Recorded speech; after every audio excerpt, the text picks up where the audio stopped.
Okay. Can we talk about one of my personal heroes and someone who was a good friend of yours, Richard Feynman? For those that don't know, and I suspect most people in the room do know, Richard Feynman, theoretical physicist, Nobel Prize winner, fascinating person. How did you come to meet him and get to know him? That's a good question. I don't know that I have an adequate answer for it. It seems to me like I always knew Dick Feynman. He was sort of always there. I recall I was I think in Washington D.C. at the time, in some foray or another, and the phone rang in my hotel room, and heard a voice saying, "This is Richard Feynman. Do you know who I am?" And I said, "Oh yes." He said, "I'm in town and we should get together." Well, in the first place, and it was a wonderful friendship that lasted for many, many years from that moment onwards until his decease, and unmitigated pleasure and all phases, I can assure you. He was a wonderful, interesting man who would actually, he had this strange need to know about everything, without exception. I remember when he first visited my home in New Jersey, hanging on the wall that were somewhat askew. They weren't quite. He went over and found out they were hung by one. So I think we can remedy that. He asked for another nail, and he drove 2 nails into the wall side by side. He hung the picture. Now that meant that it was very hard to knock the picture askew. And from then on, every picture that I've ever hung, I've hung with 2 nails side by side, so that they're much steadier. So he taught me that, at least. About physics, he taught me very little. But about picture hanging, he was... And you used to play tricks with him? It was rather cool. But he invited it. I suggested to him one day that we have a game going, and I said, "We'll hit you every now and then, brain buster. Whether it's done telephone or in person, whatever, I will do it. When you sense that you have been thoroughly hornswoggled, as we might say, you will ask me, is that one of them? And I'll say, that's one. You have to solve it." He had the right to ask any question he wanted about it, as long as the answer was yes or no or does not apply. And he took great advantage. However, Richard Feynman was not aware of the fact that the Earth turned on it. He knew a lot about physics, but some of these things he was ignorant of, obviously. Pardon me, I'm overcome with emotion here. I did one stunt on him in a restaurant, Mexican restaurant.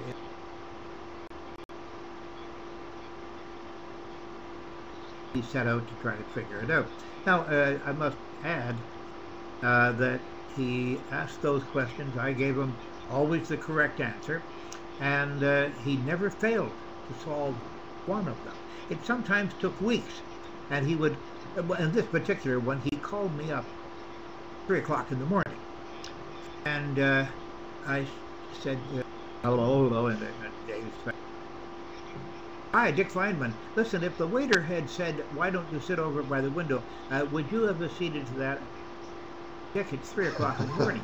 "No, it's not. It's, oh, yes, you're in, where are you, in New Jersey?" And I said, "I'm in New Jersey, yes." Well, I apologize for that. I said, "Dick, you see, the Earth turns on its axis as seen from the North Pole in a counterclockwise direction. That gives rise to time zones in the United States of America, it being this large continent." And he said, yes, I understand all that." I said, "No, obviously you don't. So bear that in mind in future." And he said, "All right, but what about the waiter?" And I said, "No, that would have made no difference." That leaves, in my mind, only 2 possibilities. "I'll call you back." Click. And I grabbed the phone. I said, "Hello, no, Dick, Dick." Click, click, click, click. Are you? Because I laid awake the rest of the night, of course, just waiting for him to call back. But he didn't call back that night, but eventually he did, and again... What exactly had you done? No, what had you done? What was the trick that you pulled on him? Oh, I see. Well, what I had done... Yeah, please. You want the whole story? All right. Well, pretty tricky. I mean, some of these things took a bit of developing and a bit of planning. But to get Richard Feynman was my goal, of course. And I never succeeded. But I really wanted to try. Almost in several cases, but not quite. What I did was I called him one day. I knew that he would be...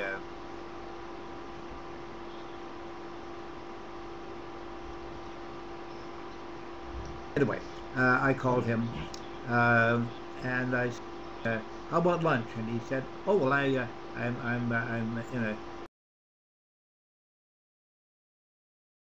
Where are you? And I said, "Well, I'm out at the airport." And he, "Oh goodness! Oh, all right. I'll hop out to the airport and I'll pick you up." And I told him where I was, and sometime later he showed up in his Thunderbird. He loved classy.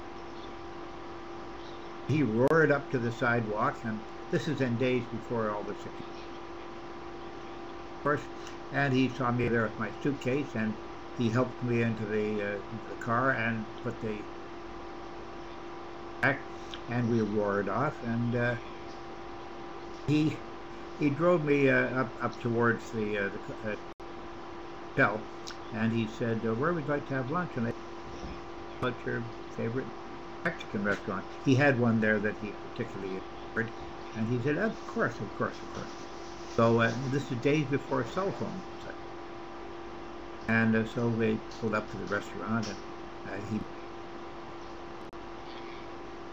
and I got out with him. We went into the restaurant, and the maitre d', "Oh, how do you do?" I'm Mr. Randi, Mr. Randi. "Where would you like to sit?" I said, "Where do you want it?" He said, "Right over here by the window." The restaurant was... But we went over and sat down, and he brought coffee for both of us, and necessary fluid in order to... And coffee arrived, and we started down. And I reached across, and I picked up the spoon that he had used to stir his coffee. So it wasn't wet anymore. And here, I'm going to give you a small demo here. And I asked him to hold the teaspoon between his fingers. I held it by the center. And he said, I sense that I'm being put up for some sort of a stunt. And I said, absolutely. And I gently wiggled it, and lo, it became very flexible and fell into two. He said, "Okay, I don't have to ask. Was that one of them?" And I said, "Yes, that was one of them." And he said, "All right."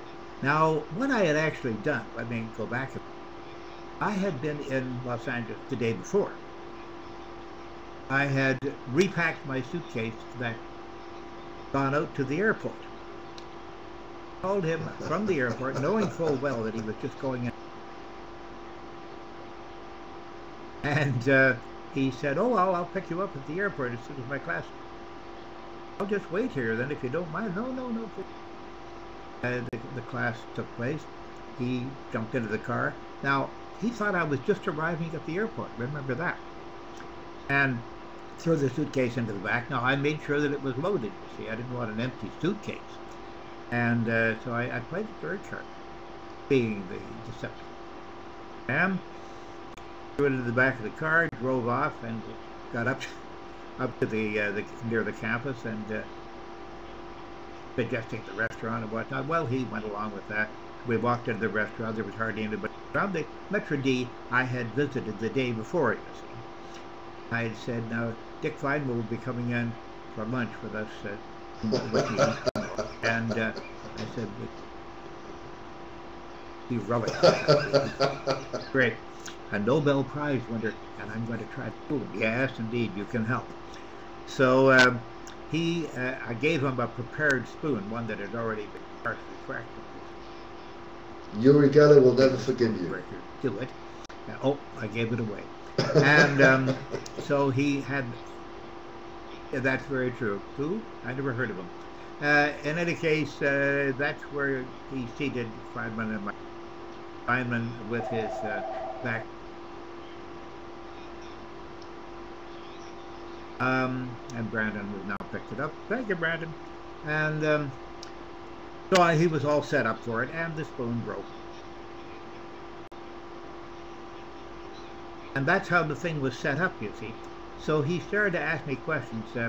If it had been any other waiter, would it have worked? No. Now, that was the first big breakthrough, you see. So somehow the waiter was in on it, but I had already admonished the waiter, if Dick Feynman comes along, you say, I know nothing, doing a Schultz, you see. I know nothing, I know nothing. And the waiter did exactly that. I've seen him since, as a matter of fact. Richard E. We've always been good friends. Anyway, that's how I set up Dick Feynman. He eventually did although he didn't call me back. I'm massively jealous of anyone that's actually met the great man himself.